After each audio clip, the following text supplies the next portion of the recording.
You're having a hard time with that 7th round. I know. Never wants to work for me. I think it's a junky gun. What's up, YouTube? Today I thought I'd do a video on the Ruger New Vaquero in .357. It is empty, but I absolutely love this thing. It feels like a custom gun. I mean, it's so light and so easy to cock the hammer. It is easy to do one-handed. I mean, I can imagine cowboy action shooters would love this thing. It's that fast of an action, and the trigger pull is just crisp. I mean, literally, the first time I picked this thing up in a gun shop, it was a gun shop, I thought custom work was done to it. That's actually how it felt to me. And they told me, no, that's about what they feel like, so I'm actually really impressed. The only thing I don't like about this gun, which it doesn't need it, but it'd be kind of cool if it still had it, is it doesn't have the half cock. Now the reason it doesn't have it is it doesn't need it. It's got a transfer bar right here. So you can actually load 6 into this and carry it. And what a transfer bar does is pretty much if the trigger's pulled, it allows this whole piece to hit the firing pin. Now if the trigger's not pulled when the hammer goes down, the transfer bar goes down and prohibits the hammer from striking the firing pin. So if you drop it like this on the hammer, it will not go off. On old Colt single actions, you can actually hit it with a mallet and actually make the gun go off, just smacking it. So they used to leave 1 chamber empty and then 5 loaded up. But on this one, you can load up 6. Because it has that transfer bar, but since it has the transfer bar, you don't really need half cock, and it is a little different than the Colt single action because to get the cylinder to spin, so you open this up to spin the cylinder. Now you can still hold it at half cock and it'll still spin, but it doesn't stay there. Now something I think is kind of cool, my grandpa has something I think is kind of cool on this gun versus some stainless steel and even nickel plated. My grandpa has I can't remember the model type, but it's an old 38 special revolver and it's nickel plated. And the thing that sucks is right in here along the sight, it's still as shiny as the rest of the gun. Now where that can get kind of annoying is if it's a really sunny day, it can be really hard to even see the front sight. So on this one, they dulled it. So even if it's a really bright sunny day, you can still see your sight. So they dull it inside there, which is kind of cool. Now it is a small sight, but it's actually a pretty big sight compared to a lot. But it's not like the Ruger Blackhawk sights. So, but taking it apart is pretty easy. Push this pin in, and then you pull out this piece. And now if you guys would like to see a video with me taking every little piece out of this gun, I can do that. Just leave me something in the description and I'll be sure to do that for you guys. Put it back, you go to the top, then you kind of roll it in. Put this end first, the small end. And there you go. It's back in.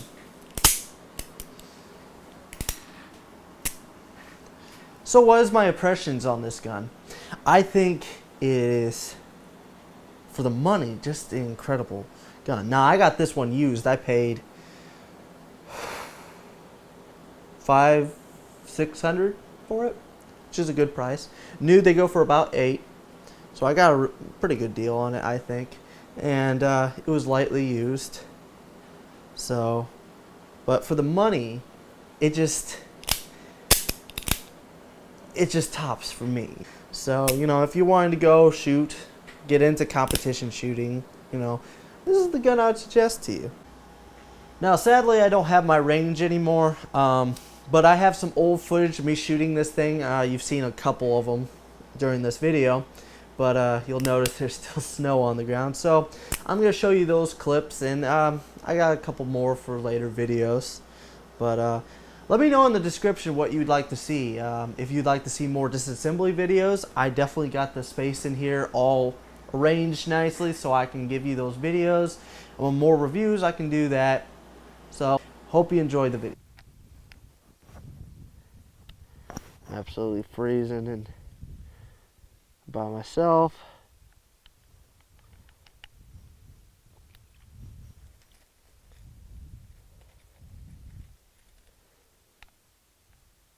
But I absolutely love this gun. Makes you feel like a cowboy. I named it Old Silver. Lone Ranger, his horse was Silver. Old Silver. My buddy came up with that name and I just started laughing. I was like, that's perfect.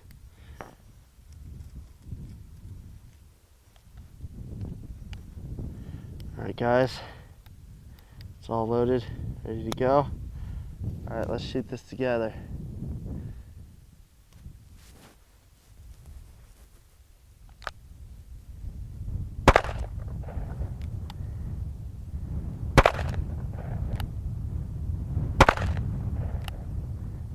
You're a horrible shot, you know that? All you're hitting is the dirt pile. Oh, you're a little early on that, dude. Alright.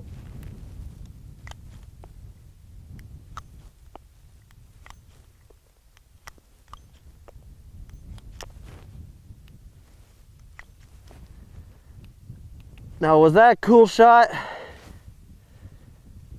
I guess not. Yeah, I have a pile of bullets in my pocket. It's my tactical pocket. They have the same kind of thing for shotgun shells, except it's kind of like a fanny pack. So why can't I use my pocket? Yeah, there's something about shooting 357s. What's funny, guys, is where I'm buying them, 357s are cheaper than 38s. Go figure, right? The 38s were going for, I believe, $23, and I got this for $19. So it's actually a little cheaper to shoot the big pop, if that makes any sense. But I'm all right with it. You know, that means, guess what? I get to shoot the bigger bullet. You know? I have a feeling that if 22s cost $1 a round, and then 50 caliber costs like 2 cents, I think 22s would stop existing really fast. But I got a couple targets out there. See, this is how I hold it when I'm holding this, because usually I want to put my index finger here, and that just feels really uncomfortable with this gun. So I hold it more like this, but I find I pull it if I use a support hand with this one. But if I use one hand, I do all right. This is definitely not my best gun. I should have had you pointed at these targets because I'm actually doing pretty good. Maybe not. Just as I say that, I jinx myself. This thing is just, it feels like a custom gun. It really does. Let's see here. Am I still in frame? Good. One of these days I'm going to pull out my black powder revolver. Huh. Let's go for that little guy right there. I nicked him. He fell over.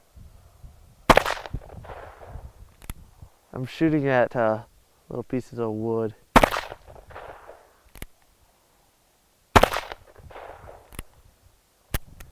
But it feels like a custom gun. The only thing I noticed that was kind of weird is the loading gate. This thing kind of opened really hard. Not sure why.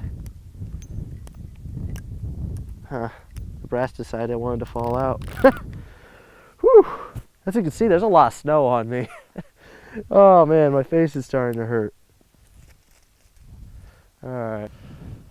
All right, it stopped snowing, so it's gonna be a little better. The wind died down, so I'll get some more bullets out of my tactical pocket. Man, I love shooting this thing. I used to grow up watching The Lone Ranger, the old version. Hi-ho, Silver, away! Well, anyways, I grew up watching that, Bonanza, a little bit of Gunsmoke, you know, McClintock with John Wayne, you know, movies like that. That didn't really have a lot of 6-shooters, but I grew up with old Westerns. Me and my grandma always liked them. Man, I'm pulling low. But it's kind of fun to shoot it. Oh, I nailed that one. Oh, so close.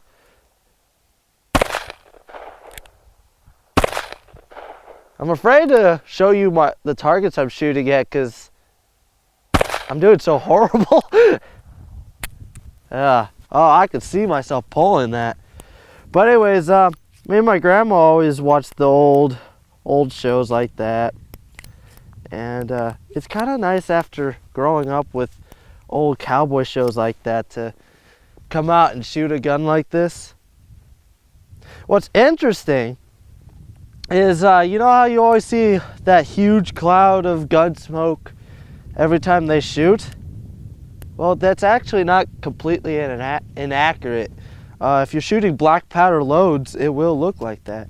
Actually, I do believe they were shooting real guns. They were just blanks and black powder blanks to give it that smoke.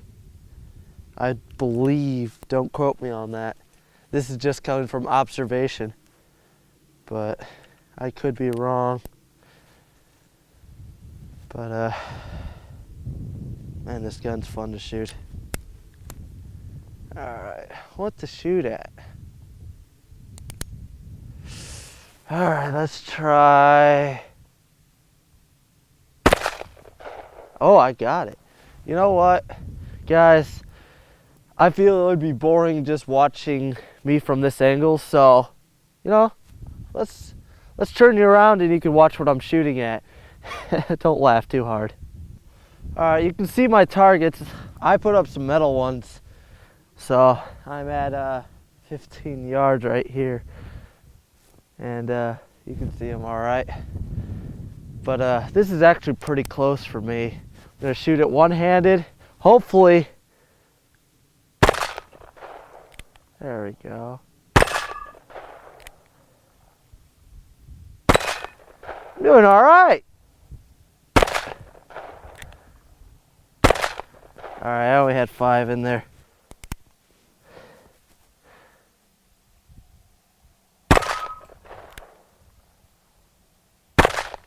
I think I winged that one. All right, that one's gonna be the tricky one. Just calmly. Let me try using my support hand. Oh man, that makes it a lot worse. I think that's all of them. Yeah. All right. Well, I'm absolutely freezing, so I'm gonna say I'm doing all right and use that as an excuse. I'm cold, so that makes it so I can miss, you know. What? Pulling it tight. Oh, I'm pulling to the right, aren't I? Oh, man. There we go. All right, I just had to control my trigger pull a little bit. Let's go for that little disc. I think that's all. Oh, I'd be wrong.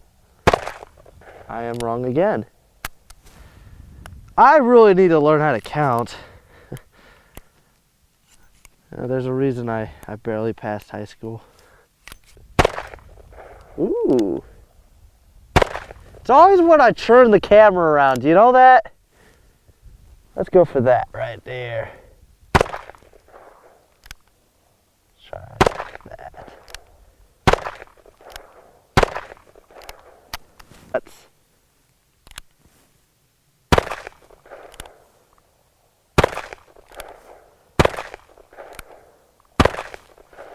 Oh man, with these gloves. I'm holding this thing so weirdly.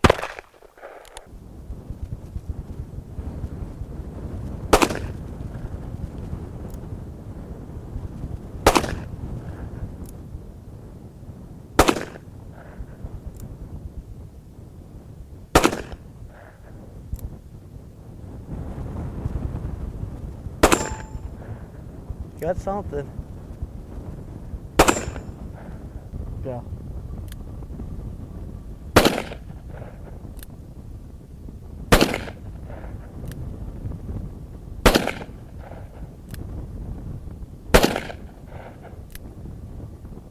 Holding it with two hands is so uncomfortable. I mean, but I'm gonna try.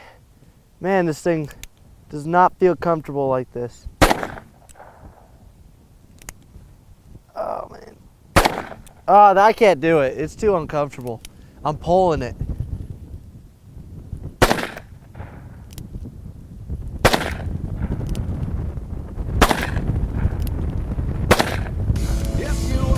That's so much better.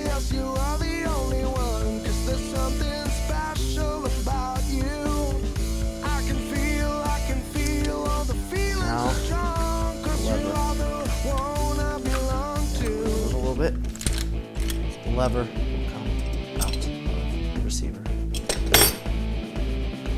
Alright, next step, you can almost see the firing pin coming out, so kind of keep that in mind. You're going to pull the bolt out. Now if you have one of those thumb pieces that screw into that little hole right there, it's going to make your life a little easier, but I don't know where mine is. But you're going to want to pull this hammer down, and you can pull the bolt out of the gun. And it's really awkward without that piece, I'm not gonna lie. Show you this.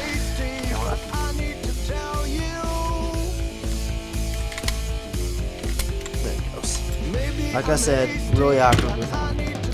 And the firing pin will just fall right out. Now that you got your bolt out, you want your locking nut to fall out. Just tip it up, and it'll fall right out. And there you go. You got this thing pretty much as far down as you have to have it to clean it. If you want to take these two pieces out, there is a screw right here for this guy, and there's a screw right here for this guy. And it pretty much just holds the follower. Now I'm going to take this one out. Make sure you have good screwdrivers before you do this. Okay, so I'm going to take this screw out.